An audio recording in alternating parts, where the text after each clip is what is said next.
A key part of production quality apps is making sure that they are robust and that they won't fall over when we put them out in the real world. In this chapter, we'll take a look at how we can make our apps more robust using TypeScript and adding in error handling on the client side and on the server side, as well as adding in custom error pages for 404s when pages are not found, as well as generic custom error pages. Because Nuxt 3 is built from the ground up using TypeScript, it has deep integration with it, and it makes for a fantastic developer experience. Not only do we get type-safe code, but we also get some little features that improve the developer experience, like IntelliSense auto-completion. In this lesson, we're going to take a look at how we can use TypeScript in our Nuxt app. And if you're not familiar with TypeScript, don't worry. We're not going to use it too much, just enough to give you a taste of what can be done. We'll be adding our types in to our use course composable. To start, we'll add in a type for our lesson.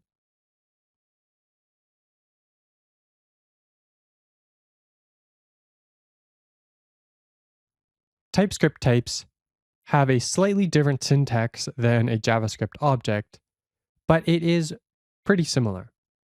If we look at the data that we have in our course data JSON file, we can see that each lesson has a title, a slug, a number, a URL, a video ID, and some text. We'll need to add these in as fields in our lesson type.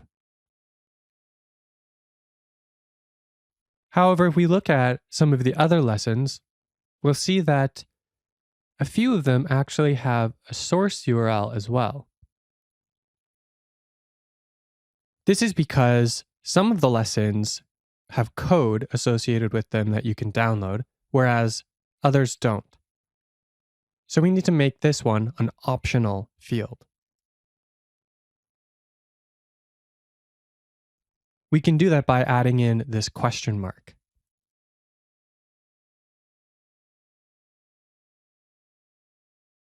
Now that we've created our lesson type, we need to associate it with the use course composable. In order to do this, we'll have to refactor our composable just a little.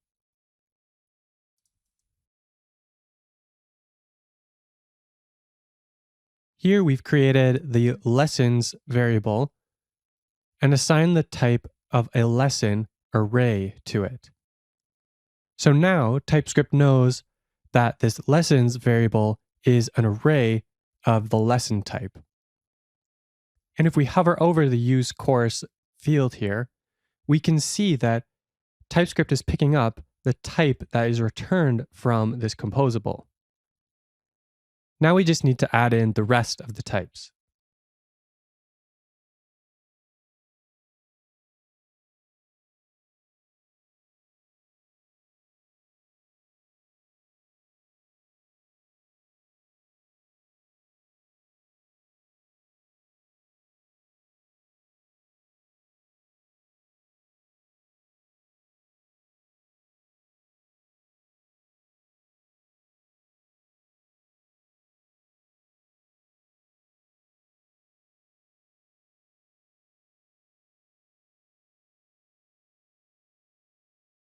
Now when we hover over this use course composable, we'll see that it simply returns a course type.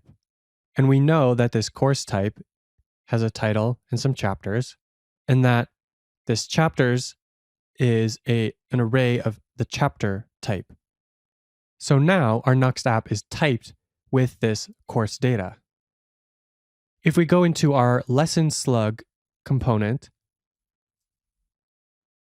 we can see that we now get much more valuable IntelliSense.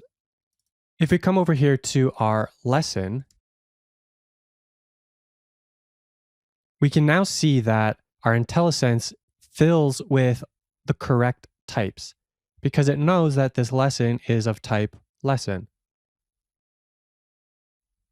This becomes very helpful and lets us understand the values that are being passed around in our application much more easily. As your application grows, it can be difficult to know where the data you're working with has come from and what the shape of that object is. But if that's typed properly using TypeScript, you can get VS Code or whatever IDE you're using to give you useful hints like this.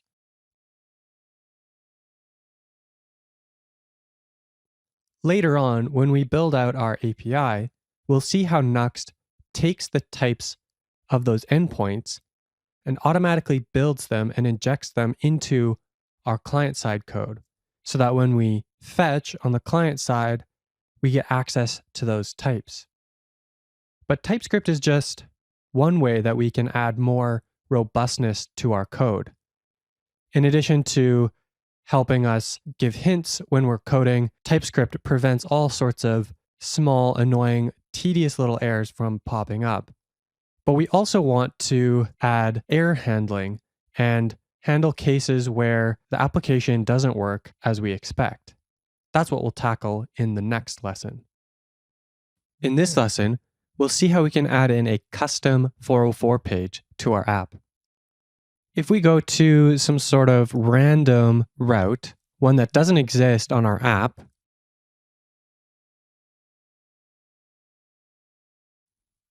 we get this big 404 error. But this is the default 404 page that Nuxt gives us. We want to be able to add in our own so that we can control how it works and how it looks so that it fits in with the rest of our site. Maybe add in a fun GIF or whatever it is that we want to do with it. To do that, we need to add in a 404 page in our pages folder.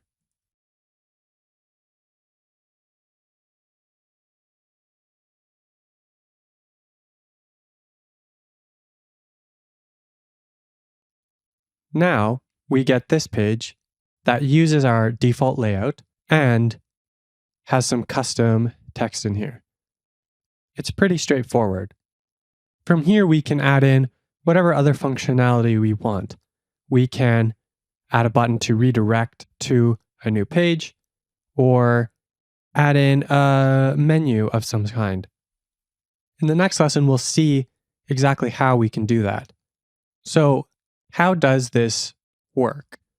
If we take a look at our DevTools and we look at the routes that we have,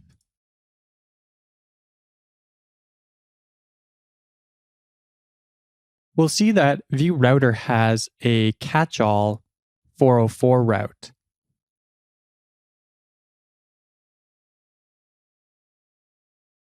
And what Nuxt does is it matches this 404 catch-all route to the 404 page. If we don't provide one, it throws up that default one that we saw earlier.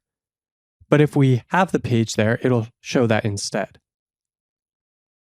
This catch-all route is only triggered if none of these other routes are matched.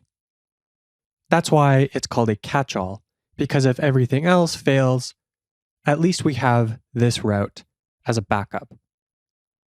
In our next lesson, we'll take a look at how we can handle errors on the client side.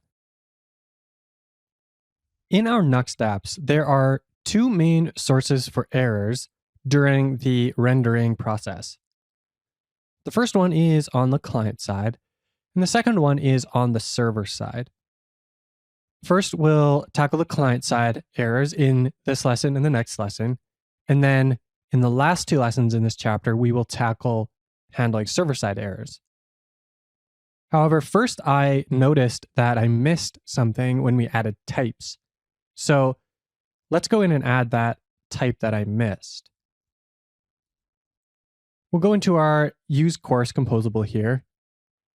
And if I come down to where we actually have the composable, we'll see that we added this path in. And when we were adding types back in that lesson, I was so focused on the source data that I totally forgot about this field. So let's add that in right now before we forget.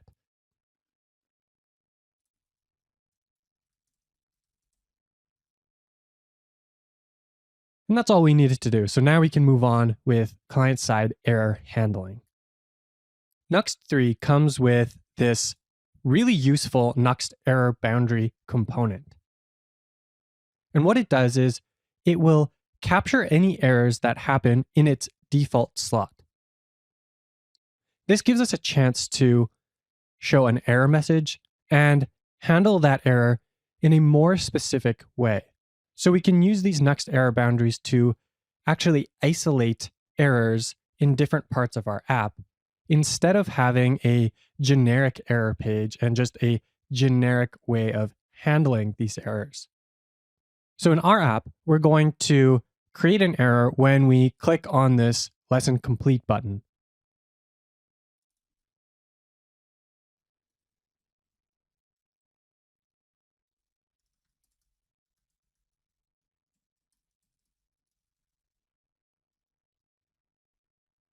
We will use the create error method that Nuxt gives us.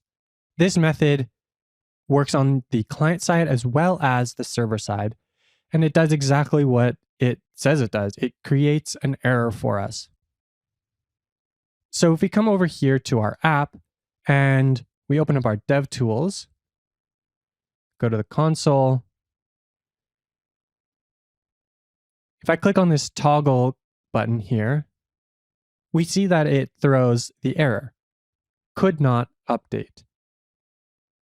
But we don't want this to happen. We don't want our app to just crash. We actually want to handle the error so that we can recover from it and so that our user can continue to use the app as we intended it to be used. So we'll add in the Nuxt error boundary component in our course page.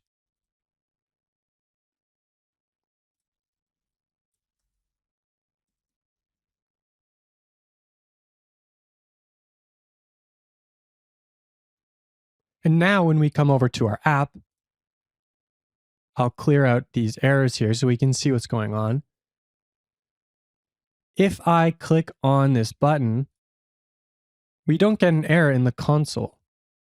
That's because the Nuxt error boundary sort of absorbs that error. It catches it and prevents it from bubbling up even further to the rest of the app. You'll also notice that our lesson component completely disappeared here. That's because when Nuxt error boundary detects one of these errors, when it catches an error, it will switch from rendering the default slot and instead render the named error slot. So let's add that in now.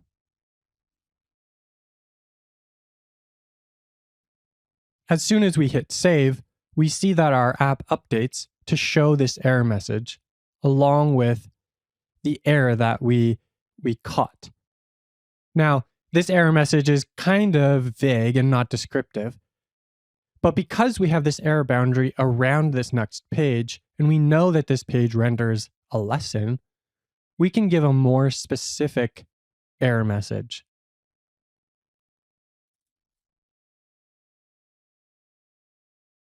If we didn't use the Nuxt error boundary component and instead just threw up a generic full page error, we probably wouldn't be able to know that something went wrong with the lesson specifically. And so our error message would have to be very vague.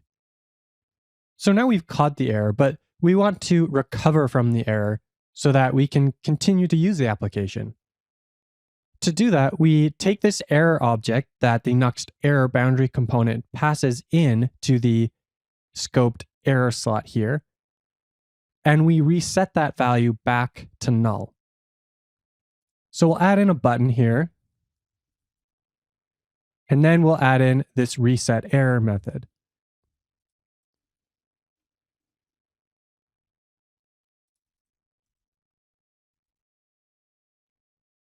Now when we come over here and we click on this button, the error crashes this part of the app. But then we're able to click on this reset button. and we've restored the functionality of our app. One thing to note here is that if we don't clear this error, but we navigate to new pages, this error message is still shown. And the reason for that is this Nuxt page is the same page, and the course component that's being rendered is actually the same component because Nuxt reuses components intelligently. There's no point in destroying and recreating components unnecessarily, so we reuse as many things as we can. So what happens when we set this error back to null is the exact reverse of what happens when we caught the error in the first place. The error boundary component will re-display, it will re-render the component that's in our default slot. And if the error has been resolved, then this will work perfectly fine. Our component will be re-rendered and we'll be on our way. And in many cases, this will be all that you need. We just need to re-render, try again, and that's all that's needed to fix the error. However, in many cases, resolving the error is actually a bit more complicated, and so we need to do a bit more in order to resolve the error, and that's what we will cover in the next lesson. But before we move on, I need to point out something with this error variable. This error value is actually specific to this Nuxt error boundary component. In the lessons on server-side error handling, we'll see how we can use the useError and clearError methods to work with server-side errors in Nuxt. Those methods operate on server-side errors, not this error. This error here only exists on the client side, and the only way that we can interact with it is through this scoped slot here. So that's why we have to pass it from our scoped slot into this error handling method here. So we'll cover these methods more in future lessons in this chapter, but I wanted to point that out in case it causes any confusion. All right, so now we've seen how we can handle client-side errors a bit. Let's move on and look at how we can resolve errors in a more advanced way. Simply re-rendering a component is not always enough to resolve the error. In our last lesson, this is how we resolved our errors, but in this lesson, we're going to take a look at a more advanced way to solve our errors. So we're going to look at a different example of an error that might come up in your application. Here we're going to simulate an error that happens when you open up the third lesson. It only occurs on this third lesson. It doesn't occur on any of the other ones. So what happens here is we're going to try and log out using this method and this parameter that does not exist. And so when this method is called, we're going to get an error, but only on this third lesson. So you can see if we click around, the first two lessons load fine, but then we get to the third one and we get an error. Okay, so no worries, we just hit this reset button, right? No, this doesn't work. And the reason for that is that the error doesn't actually get resolved. We get stuck in this doom loop where we reset the error and then re-render the default slot, which then creates another error. And then no matter what we do, this error keeps coming up and there's no way for us to resolve it just by re-rendering the component. So we have to do something else. This is where it's useful to do a strategic retreat, where we go to somewhere safe. We'll navigate to a different part of the app that is more likely to work correctly. In our case, we're going to navigate to the first lesson. So we'll open up our course page here and come down to our reset error method.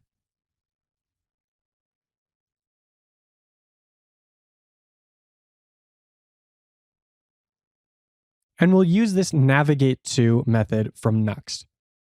And this method works on the client side as well as the server side and lets us do redirects and navigation programmatically. Now, one important thing to note here is that we have to navigate first and then set the error to null.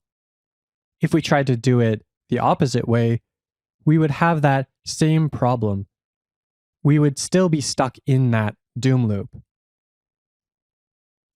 So let's see how this works. We'll refresh our app here, and we go to lesson 1, then we go to lesson 2. Lesson 3, we throw this error, but now when we hit the reset button, we're taken to lesson 1, our error is reset, and we're able to continue on. Now, depending on what you are doing with your app, you'll want to resolve your errors differently. And this is going to be highly situation specific.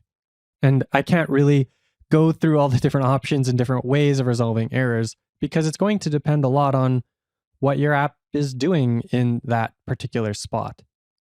But making sure to actually resolve the error first is incredibly important.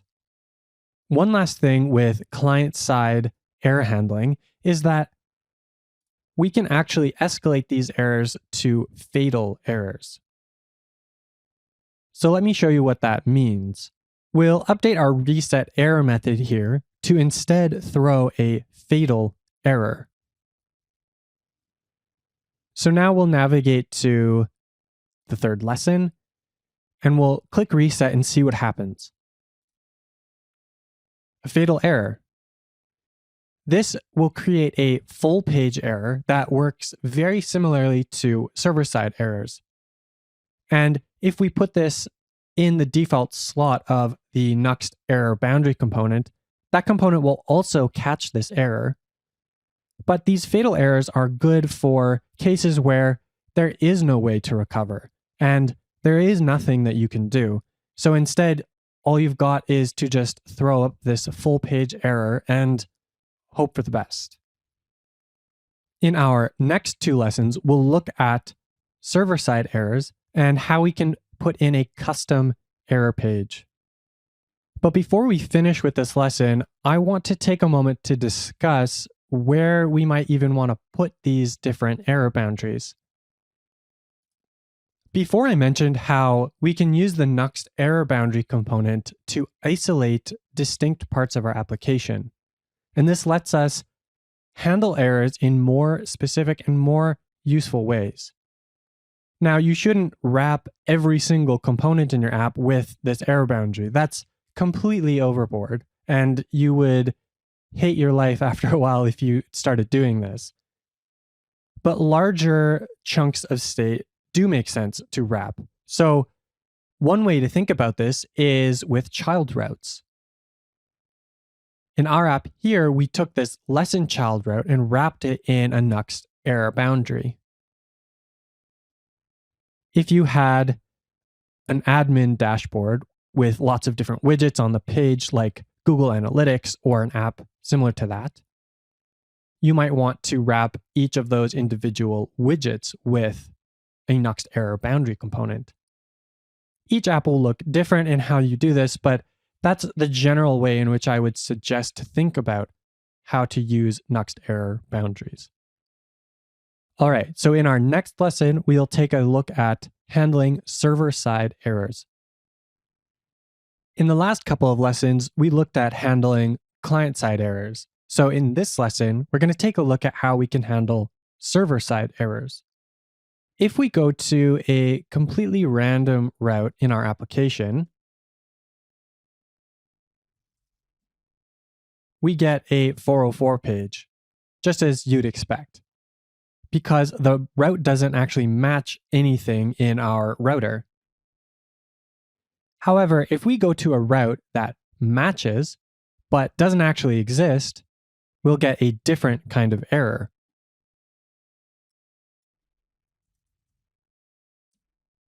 This isn't a 404 because it actually is a valid route, but when we go to render the page, the component itself crashes. We can see in our lesson component here that we look for the chapter, but we assume that we found it.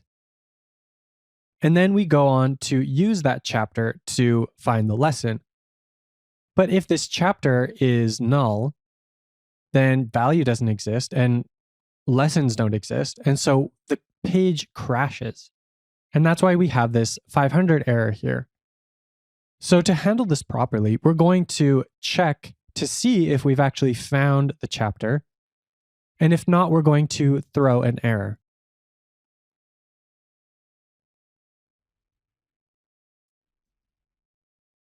We'll use the create error method that we saw previously, but this time we'll pass an object to it so we can give it a status code as well as a message.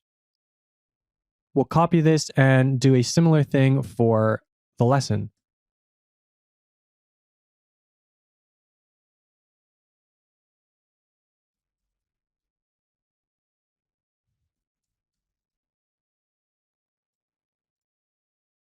Now, if we refresh this page,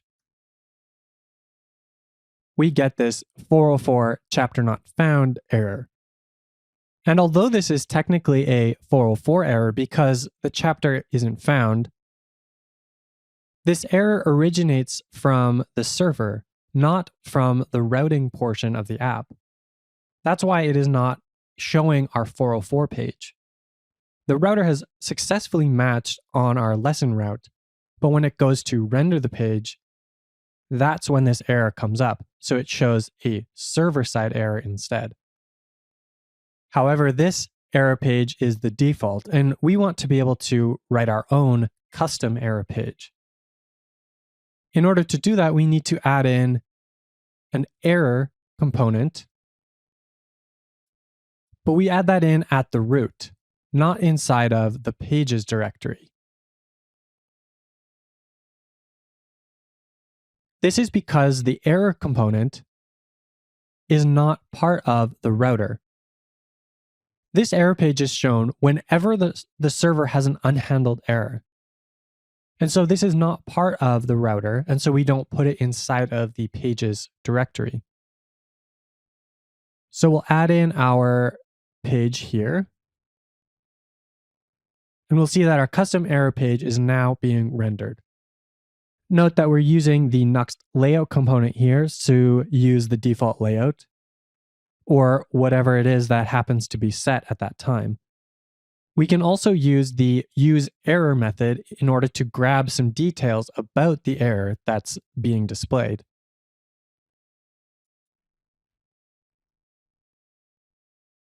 Now we see that it says chapter not found. So we're displaying the error, but like we showed in the client-side error handling, we also need to resolve this error and recover from it so that our user can keep using our application. So we're going to add in a button that the user can click in order to do this. Here, though, we're not going to use a button, but instead an anchor tag, because we will be going to a correct page instead, which we'll see in just a moment. In our handle error method, we are going to use the clear error method that comes with Nuxt. We're also going to use the optional redirect parameter to redirect to the first lesson of the course. Unlike what we did in the previous lessons on client-side error handling, we can clear the error and then navigate to a new page in one step here. And again, to point out that these methods, the clear error and use error method, operate on the server-side error only, and they do not affect or work with the error variable that comes with the Nuxt error boundary component. So let's see this in action. If I click on this link, then we're brought back to the first lesson in the course, and we can go on our merry way, learning and enjoying this course. And if I go to a random lesson that doesn't exist, we'll see that we get the lesson not found error. And then we can recover from that as well. In our next lesson, we'll see a way in which we can improve upon how we handle these errors. In our previous lesson, we looked at how we can use server-side error handling and construct a custom error page for our app. But since the error handling that we're doing here is mostly related to bad routes, we have a better way of doing it. We can use route validation. We'll use the define page meta compiler macro, and we'll add in this validate function. This function is a shorthand for creating specific route middleware. You can return a Boolean or an error, and depending on what you return, we'll either render the route or reject it.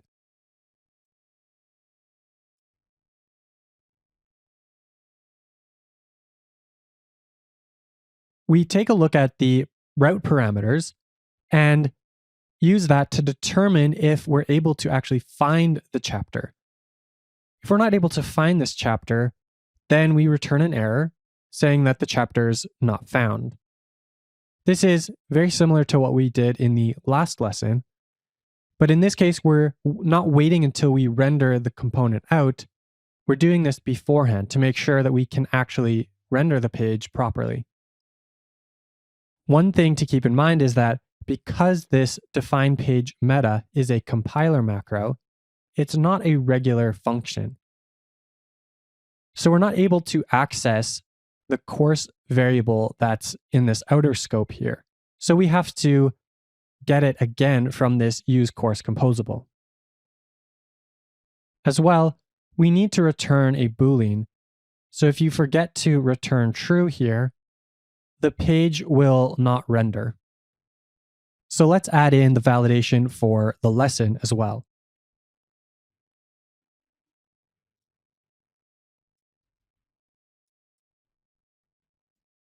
Now that we have this validation over here, we can remove the other error handling.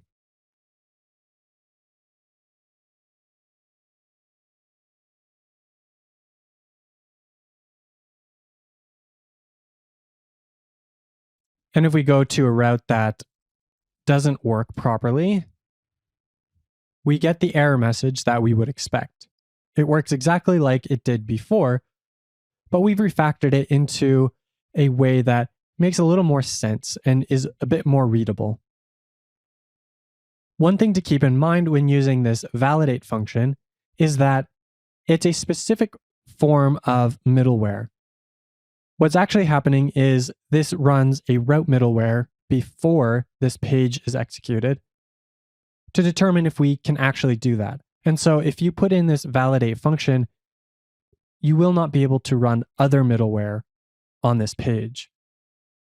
However, that's fine for us right now because we don't have any other middleware.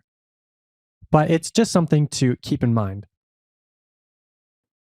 So now we've seen a few things that we can use in order to make our apps more robust. By adding in TypeScript, we can prevent all sorts of small, tedious errors from coming up. In addition to helping us with development, we've seen how we can use the Nuxt error boundary component to help us handle client-side errors. And we've seen how we can handle server-side errors on the server and clear them and deal with them properly.